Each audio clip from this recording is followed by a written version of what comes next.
Guys, what scares you about women? I'll answer honestly. What scares me the most is the moment when there's suddenly become too many people in a relationship. It didn't happen right away. At first, everything felt harmless. We communicated normally, calmly, one-on-one. We texted, met up, argued, made up. Everything stayed between the two of us. That's how it's supposed to be. I'm used to addressing issues directly, even when the conversation is uncomfortable. Then I started noticing small but strange things. She began using phrases like, "We talked about this with the girls. My friends think." I was told this is a red flag. At first, I didn't pay much attention. Friends talked, so what? Everyone has friends. But very quickly it became clear. They weren't just listening. They were participating. Our conversations stopped being private. I could say something to her in the evening, and by the next morning, 3 people I'd never met already knew about it. And not just as a retelling, but with interpretation, with emphasis, with conclusions, with diagnoses. The worst part was realizing that I wasn't really talking to her anymore. It felt like I was dealing with a collective mind. "You're not arguing. We decided you're wrong. You explain yourself." The girl said manipulators talk like that. "You get upset. My friends think that's aggression." At some point, I realized I was being discussed more than I was being talked to. The hardest moment was when she came to me with a ready-made decision. Not a question, not doubt, a verdict. I asked her directly where it came from, and she answered honestly. They had sat together in the evening, drank wine, and went through everything. That was the first time I felt like a stranger in my own relationship. It's not scary that she has friends. What's scary is when those friends gain access to places they were never meant to enter. They don't know me. They don't know my intentions. They don't know the full context. They only see fragments and draw conclusions. And those conclusions come back to me as her own opinions. That's when you understand. If there's a conflict tomorrow, you're not arguing with one person. You're arguing with a board of directors. And the scariest part is when she herself stops being able to tell where her own feelings end and where the collective echo begins. That's what's truly frightening. Because at that point, a relationship stops being between 2 people. It turns into a discussion, and discussions rarely leave room for intimacy. It didn't happen right away. At first, everything looked harmless. We communicated normally, calmly, one-on-one. We texted, met up, argued, made up. Everything stayed between the 2 of us. That felt right. I've always been used to dealing with issues directly, even when the conversation is uncomfortable. Then I started noticing small, strange details. She began saying things like, "The girls and I talked about it. My friends think." They said that's a red flag. At first, I didn't think much of it. Friends talk. That's normal. Everyone has people they trust. But very quickly it became clear. They weren't just listening. They were involved. Our conversations stopped being private. I could tell her something in the evening, and by the next morning 3 people I had never met already knew about it. And not as a neutral retelling, but as an interpretation. With emphasis. With conclusions. With diagnoses. The worst part was the feeling that I wasn't talking to her anymore. It felt like I was talking to a collective mind. "You don't argue. We decided you're wrong. You explain." The girl said that's how manipulators talk. "You get upset. My friends think that's aggression." At some point, it hit me. I was being discussed more than I was being spoken to. The most brutal moment came when she showed up with a finished decision. Not a question, not doubt, a verdict. I asked her directly where it came from, and she answered honestly. They had sat together that evening, drinking wine, and went through everything. That was the first time I felt like a stranger in my own relationship. It's not scary that she has friends. What's scary is that those friends suddenly have access to places they don't belong. They don't know me. They don't know my intentions. They don't know the context. They only see fragments. And from those fragments, they build conclusions. And then those conclusions come back to me as her opinion. That's when you understand. If there's a conflict tomorrow, you're not arguing with one person. You're arguing with a board of directors.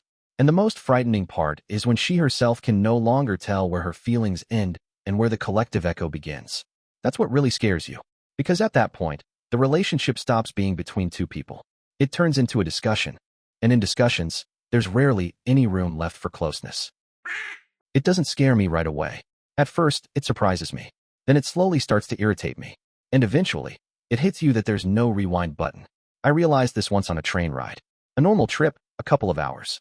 I sat down, opened a book, got comfortable. Across from me were 2 girls. One was quiet. The other one was talking. Not chatting. Talking. Nonstop. One topic jumped straight into the next. No pauses. No breathing space. No moment to see if anyone was even listening. A story about work turned into a story about a friend, then suddenly about an ex, then a TV show, then back to work again. but from a completely different angle. No silence between thoughts, just words pouring out. In those 2 hours, I read several chapters, listened to music, took my headphones off, stared out the window, got lost in my own head. She never stopped talking, not for a single second. And at some point, a thought crept in. What if you're in a relationship with someone like this? No pauses, no space, no silence to process anything, no room to think or feel. But the talking isn't even the scariest part. I've seen this play out in real life. You tell a girl something personal, something that actually matters, not to vent, not for drama, but because you trust her. And a day or two later, you start hearing phrases like, "So I talked to the girls about it. My friends think that's weird. They said you shouldn't do that." And suddenly you realize, nothing you said stayed between the two of you.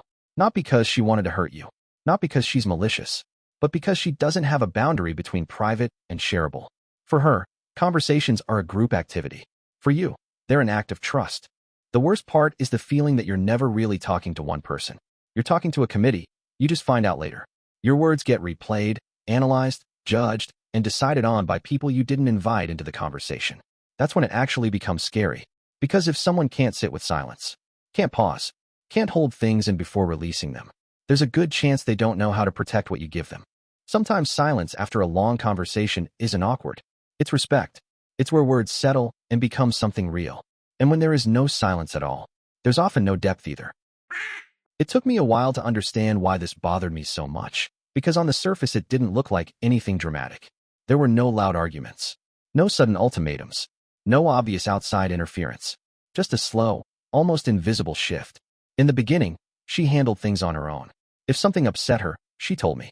If I crossed a line, we talked it through. Even when conversations were uncomfortable, they felt real, personal, between two people who were actually in the relationship. Then, little by little, the feedback stopped sounding like her. She would bring things up days after they happened. Not emotionally, not spontaneously, but carefully, like she was reading from a list. The wording was precise, almost rehearsed. She wasn't angry, she was convinced. I'd ask her what made her feel that way, and the answer was never a moment, a feeling, or a thought she had on her own. It was always, I talked about it, or someone helped me see it differently. What scared me wasn't disagreement. I'm fine with being wrong. What scared me was that the tone of the relationship changed from curiosity to evaluation. Suddenly, everything I did was being measured. How fast I replied, how I phrased things, how I handled stress, how I reacted to silence, how I reacted to her reactions. And none of it came from her sitting with me and saying, "This is how I feel when you do this." It came pre-processed, labeled, categorized. I started feeling like I was being audited instead of loved. The moment that really stuck with me was quiet and small. We were in the car, and I said something half joking, half honest about needing space that week. She went silent, then calmly said, "That's avoidant behavior. Not you're pulling away. Not that hurts me." A definition. I remember thinking, when did my relationship turn into a psychology forum? I wasn't scared of her having people to talk to. Everyone needs support. What scared me was that her understanding of me no longer came from knowing me. It came from outside voices fitting me into patterns. After a while, I stopped expressing things freely. Not because I was hiding, but because everything I said felt like it would be translated, analyzed, and returned to me with a label attached. That's when I realized what truly scared me. It wasn't losing an argument. It wasn't being misunderstood once. It was being slowly replaced, not by another person, but by other people's interpretations of who I was.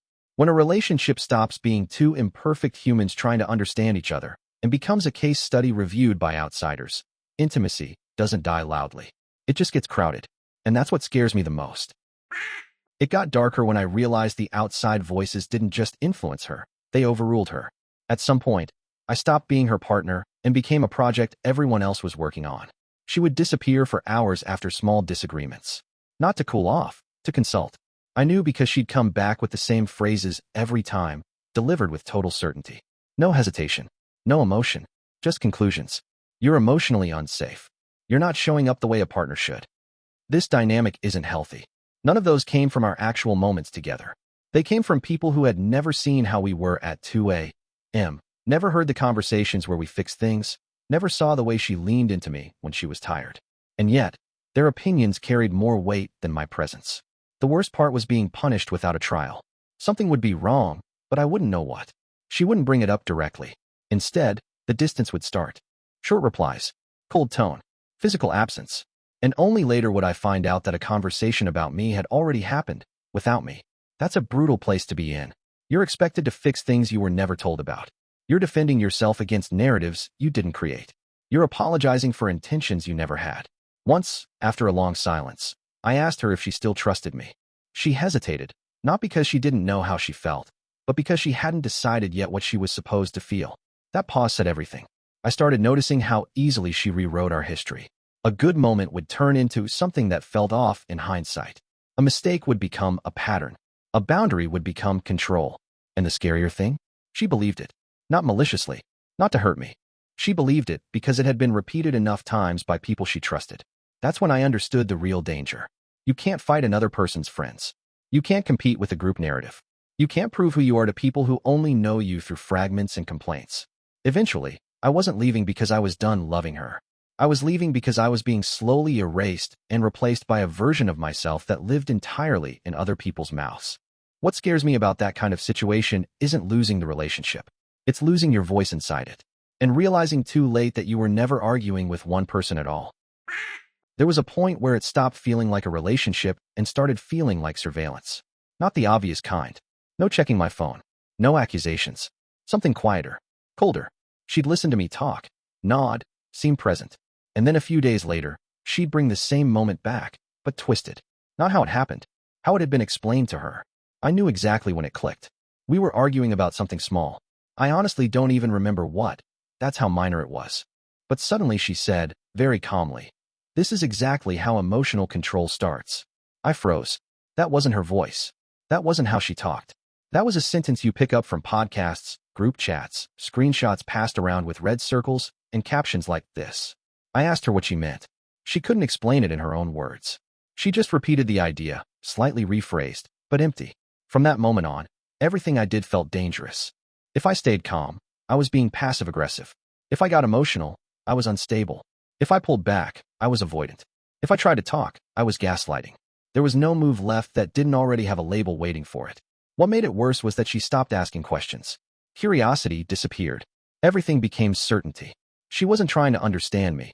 She was trying to place me. I remember lying awake one night thinking, I'm not being loved anymore. I'm being evaluated. And the scariest part? She thought she was doing the right thing. She'd say things like, I've learned so much about healthy relationships lately, while shutting down any attempt at an actual conversation. As if healthy meant never sitting with discomfort, never being wrong, never doubting outside opinions. Eventually, I started censoring myself. Not because I was lying, but because being honest had become ammunition. That's when I knew it was over. Not when the fights got bad. Not when the distance grew. But when I realized that even if I said everything perfectly, it wouldn't matter. Because my words no longer belonged to me once they left my mouth. They belonged to the group chat. What scares me most isn't women having friends. It isn't advice.